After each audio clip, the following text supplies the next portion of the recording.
네, 지금 뭐 이 상황에서 지금 전옥현 전 국정원 제1차장 연결해서 자세한 내용 다시 한번 좀 짚어보겠습니다. 전화 연결돼 있습니까? 네네, 안녕하십니까. 네, 안녕하십니까. 지금 갑작스럽게 좀 전해진 소식인데 지금 규모 5.1의 지진이 관측됐다. 중국에서는 지금 알려지기로는 폭발로 추정된다. 지금 뭐 4차 핵실험이라고 봐도 되는 겁니까? 글쎄, 지금 현재 그 내용만 갖고는 4차 핵심하고, 네. 그다음에 자연스러운 지진하고를 구별하기 어려운데, 네네. 북한의 지형 특성상 그냥 자연파 지진이 일어나기는 사실 어려운 측면이 있거든요. 네, 예. 그래서 이 4차 핵실험 가능성에 대해서 면밀히 대비할 필요가 있을 것으로 보입니다. 그럼요. 지금 이 시점에서 앞서서 저희도 뭐 대담에서 잠깐 얘기 나눠봤지만 올해 신년사에서 핵실험 관련한 얘기를 하지 않았습니다. 그래서 좀 유화적으로 나오는 것이 아니냐 이런 해석들이 좀 있었는데 김정은 신년사와 관련해서요. 갑작스럽게 만약에 핵실험이라 하면 어떤 의도를 갖고 이런 행동을 좀 감행을 했을까 싶은 생각이 드는데요.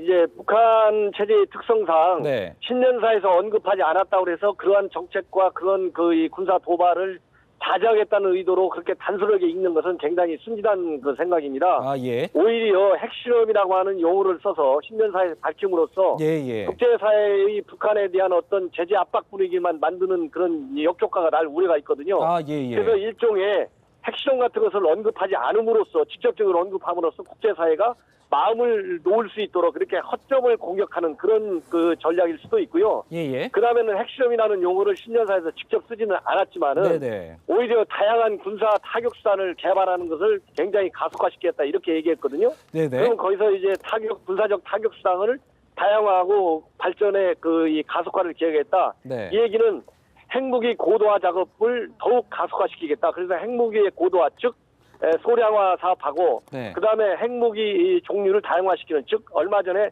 수소폭탄 얘기를 했지 않습니까? 예. 그런 것처럼 핵무기의 다종화도 박차를 가겠다 이렇게 해석해야 됩니다. 그래서 사실상 핵실험과 핵무기라고 하는 단어는 직접적으로 언급이 안 됐어도 다양한 군사 타격 수단을 강구해서 발전시켰다는 얘기 속에 다 녹여들어 있다. 이거를 우리 국내외 언론과 전문가들이 굉장히 가볍게 보고 넘어간 측면이 많이 있었습니다. 그러면요, 지금 이 시점에서 북한이 핵실험을 감행했을 때 의도한 바 어떤 게 좀 있다라고 좀 판단하시나요? 이제 가장 중요한 것은요, 그러니까 핵무기 기술 발전 과정에 있어서 네. 북한이 4차 핵실험을 통하지 않고서는 네. 사실상 북한이 이제 자기네가 이미 핵 보유국이 됐다고 몇 년 전부터 계속 대내외에 선포하고 있거든요. 그랬죠. 그리고 이제 핵무기 소형화 작업이 우리 국내에서도 재작년에 2014년도에 처음으로 국방백서에서 상당한 기술에 올라와 있다고 공개적으로 밝혔습니다. 네. 그러면 이제 상당한 기술이라고 한미 양국에서 이제 발표를 한 거나 마찬가지인데, 네. 그러면 상당한 기술만 가지고서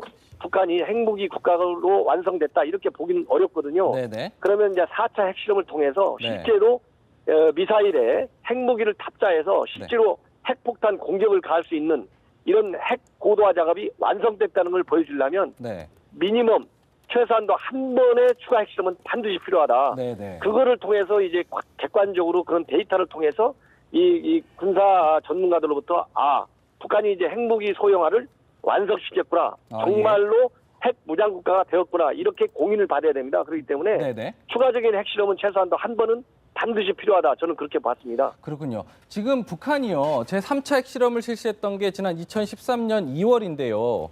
그때 당시 핵실험한 이후에 주변국 상황 어떻게 좀 바뀌었었나요? 지금 이제 그 3차 핵실험이 되고 나서 유엔에서 강력한 유엔 제재가 이루어졌고, 네. 그 제재가 이제 사실상 실효성 여부를 두고 아직도 논란이 많이 있지 않습니까? 네. 핵심적인 것은 과연 중국이 어느 정도로 실효적인 그런 제재에 동참하느냐. 그러나 이제 중국이 가장 중요한 이 실효적인 제재 중에 중요한 것은 이제 에너지, 그다음에 식품 지원, 네. 이런 것이 이제 가장 기본적인 거거든요. 그다음에 네. 지하 자원의 수출 관계, 네. 통제 이런 거야 되는데, 그런 거에 중국이 절대적인 협조를 하지 않고 있기 때문에 네. 그런 유엔 제재의 망은 상당히 느슨한 거나 마찬가지죠. 네. 그래서 현재도 유엔 제재는 발효 중에 있고, 네. 이런 장거리 미사일 발사와 직접적으로 핵실험과 연관된 주요 군사 부품 같은 거에 그런 제재도 있지만은 네. 이 사치품 금수까지도 다 포함되어 있거든요. 네. 현재 유엔에서 이제 이렇게 지금 현재 아직 안 돼 있는 것이 강력한 금융 제재인데 네. 이런 강력한 금융 제재에 대해서는 미국 정부가 네. 별도로 미 의회에서 강구를 준비 중에 있는 상황에 있습니다. 현재. 그렇기 그럼- 때문에 네. 만약에 이번 실험이 네. 핵실험과 관련된 지진이다 그러면은요. 네. 단순하게 유엔 제재 차원에 네. 사실은 유엔이든 이 국제정치에서 네. 제재가 네. 사실상 외교 목표를 달성하는 데는 한계가 있다는 것은 국제정치에서 기본으로 되어 있습니다. 그렇기 예, 때문에 예. 강력한 군사 응직을 포함한 다양한 압박 수단을 강구하는 것이 굉장히 시급하다. 네. 저는 이제 그렇게 생각이 됩니다. 반대로 얘기하면 북한으로서는 뭐 더 이상의 뭐 잃을 게 없다 이런 의도에서 좀 핵실험 강행했다라고 봐도 되게 그렇습니다. 왜냐하면 이미 북한은 다양한 그 유엔 차원의 제재가 네. 단지 핵실험뿐만 아니라 네. 인권 문제 때문에도 이 국제사회에서의 상당한 압박과 제재 국면에 처해 있거든요. 예예. 그렇기 때문에 현재보다 더 아픈 제재는 오기 어렵다고 보는 겁니다. 왜냐하면 네. 가장 중요한 것이 국제사회의 제재가 크게 힘을 발휘하려면 네네. 중국으로부터의 이 강력한 제재가 따라와야 되는데 네네. 지금 북중 관계는 복원 국면에 처해 있습니다. 네네. 왜냐하면 저 미국과 중국과의 세력 경쟁이 동북아를 비롯한 아시아 전 세계적 차원에서 네. 강력하게 추진되고 있기 때문에 네네. 북한의 이 전략적 가치라고 하는 것이 중국에 있어서 예. 상당히 이제 높이 평가받고 있는 거거든요. 말하자면 북한의 주가가 올라가는 것이죠. 중국과의 관계에서. 네네. 그렇기 때문에 북한 입장에서는 설령 4차 핵실험을 기습적으로 강행한다 하더라도 네. 중국의 이 대북 제재에 참여에는 상당히 제한적으로 따를 수밖에 없다. 그렇기 때문에 네. 언제든지 4차 핵실험은 강행할 수 있는 그런 조건이고 특히 5차 당대회를 다음에 7차 당대회를 5월 중에 예정되어 있기 때문에 네네. 북한이 완벽한 핵구가 됐다는 것을 대내외에 과시하는 것이 오히려 제재를 받는 것보다는 김정은 체제의 완성도를 높이는 데는 기여할 수 있다.